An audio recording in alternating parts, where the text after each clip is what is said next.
Political systems. Political systems influence the political process, which then chooses an economic system. We already talked about the political process choosing an economic system, so let's talk about the political system and see how the political system and the names associated with these differ from the economic systems and the political economic systems that we just learned about. Political systems are another instance where we want to make the world more like us. As we spoke before about containment, when we were talking about wanting a political economic system to be standard across the world, and that was a big thing during the Cold War, there's a similar thing going on with political systems in and of themselves. In this map, you can see anything that's green, dark green, or light green as being a democratic or democratizing government. The yellow are one-party systems, the blue are military governments, the purples are monarchies, and the reds are what this map is calling disordered states. Now, of course, maps and anything else printed is dated from the moment that it is put out there, and states and nations change every day, and so we are seeing a bit of flux in these. And if this were really truly a current map that showed the state of affairs, we'd have a lot more colors, because there are a lot of mixing and matching of different types of government that's going on out there. But the political systems broken down into these specific few categories are listed here. And what I want you to get out of this map is that there's quite a lot of democracies out there.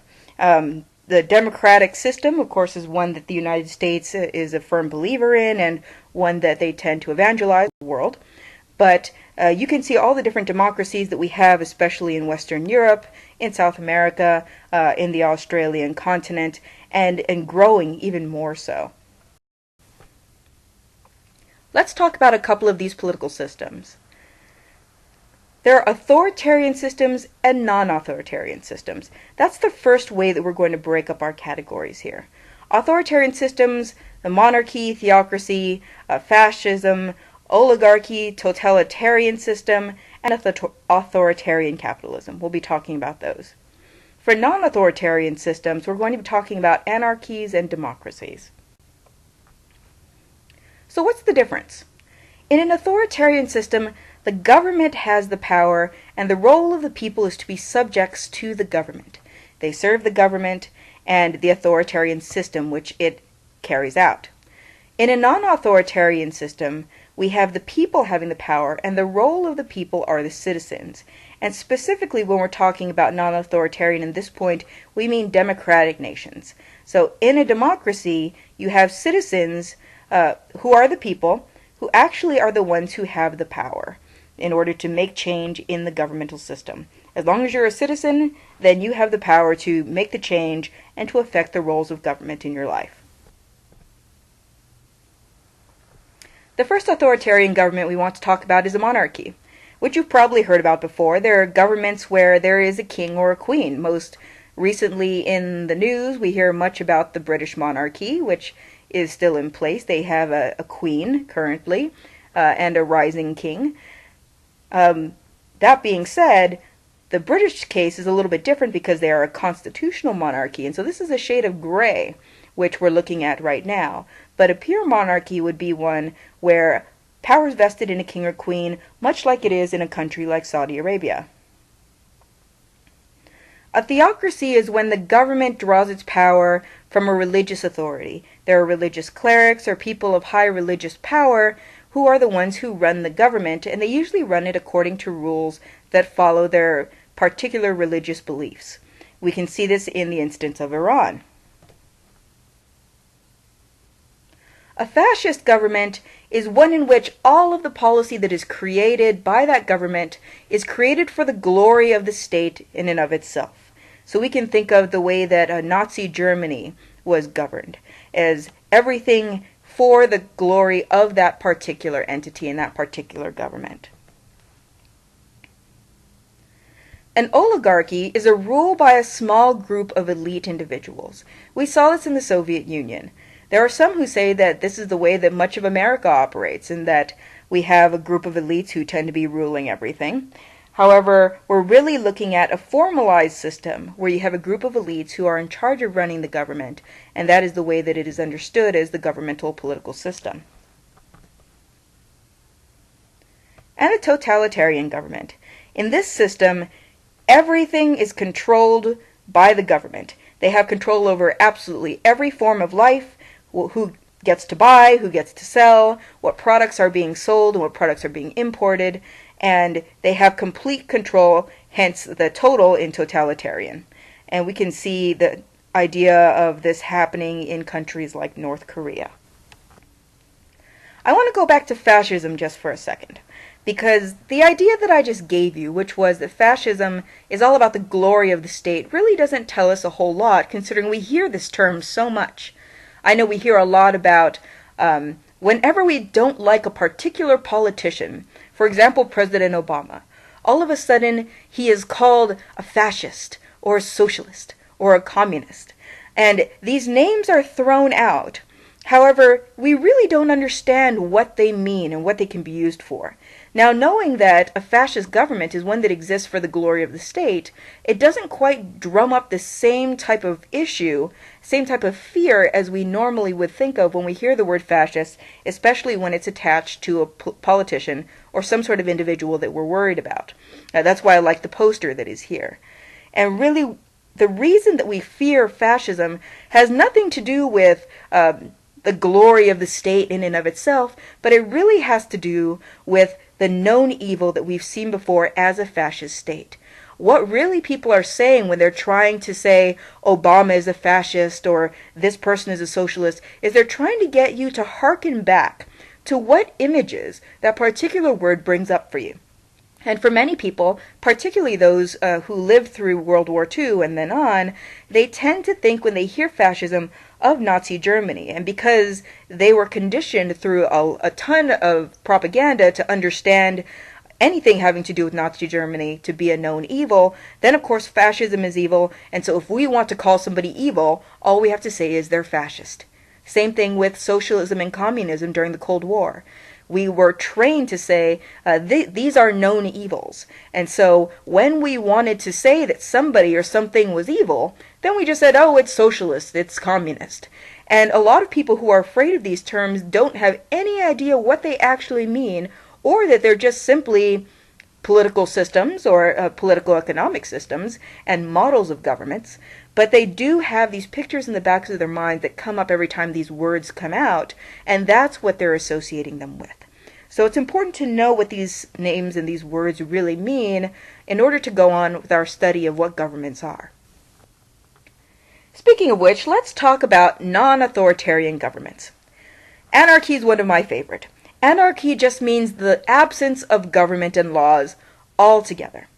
Which you can see why on the matrix I had a few slides before, we didn't list anarchy as one of the non-authoritarian governments which uses citizens to actually run the government, because there is no government.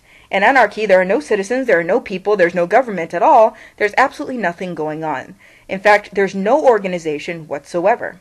If you think of government as some sort of political system, I remember going back to Mama's house, going back to any small organization coming together and making rules and giving power to something, even that does not exist. Which is why I love the anarchy symbol, because I can't quite figure out how it is that something which had absolutely no rules and no organization was able to make a logo. But I digress. Let's talk about democracies. Democracies, there are very, very many types. The ones I want to talk about are elite, pluralist, and participatory. But basically, we're looking at governments that vest power in the people. They're based on a concept called popular sovereignty. What popular sovereignty is the idea that citizens are the ultimate source of political power. We looked at this a couple slides ago. It really has to come down to the citizens themselves. It's not the government, it's not anyone else controlling the means of production, it's not the elites, it's not a king or queen, it's the political citizens of that particular area. Let's talk about these three theories of democracy. First, let's talk about elite and representative democracy. This democracy occurs where we actually take a competing leader and put them up to represent us. We can see this, for example, in Congress. We take our role as citizens is not to go to Congress, the building in Washington, D.C., and participate in all the rulemaking and lawmaking they do there, but it is to vote for competing leaders who are seeking to be congressmen and represent us. So that's the first theory of democracy. The second theory of democracy is pluralist democracy. This is when citizen membership in groups is the key to political power. So a committee system, or a system where you have a small group of individuals who is the key to political power, instead of having one representative, instead of having everybody. And then there's participatory or direct democracy. And this is when the citizens themselves directly control all aspects of their lives. You can think about the Greek democracies that happened in the Old Republic, in that you had every male citizen come out together, listen to the issues, and vote in a large coliseum for the issues that would affect their everyday lives. We don't tend to do that very much anymore, especially not on the national level. There are just too many of us. Getting all of us together to vote on these types of things would be difficult, which is why, for example, in the United States, we participate in representative democracy more often than anything else. However, you can still see direct democracy in a lot of areas. Your local PTA, for example, if everybody who comes in and is a member is able to vote and participate, then that would be an example of participatory democracy. Now, there are other forms of democracy as well, very, very many forms, and the world is just changing the way democracy works every single day. Different countries come up with different needs, and based on their political histories, may come up with a hybrid which suits their particular form of government. So, for example, we're seeing advanced industrial communist democracies, which is something which we never saw prior to the Cold War, where they're coming up and saying, we used to be a communist government, we are now trying to move toward industry and democracy, and so this is the type of democracy which we are using to transition right now, or that we are in right now. A lot of countries are in flux. They're changing their political systems, and they're experimenting with a lot of different things. And so we're seeing states of government that may not even exist 10 years from now or 20 years from now, because they will have changed into something else. And they may just alternate between different forms of a democratic system. Many countries, including us, utilize all sorts of forms of democracy at different times. Just like I said, how we have a congressperson who's a representative leader for us, but then we may have at our local government, maybe at the smallest levels, we'll have meetings where everybody can come in a town hall situation and vote. So many countries are doing the same types of things.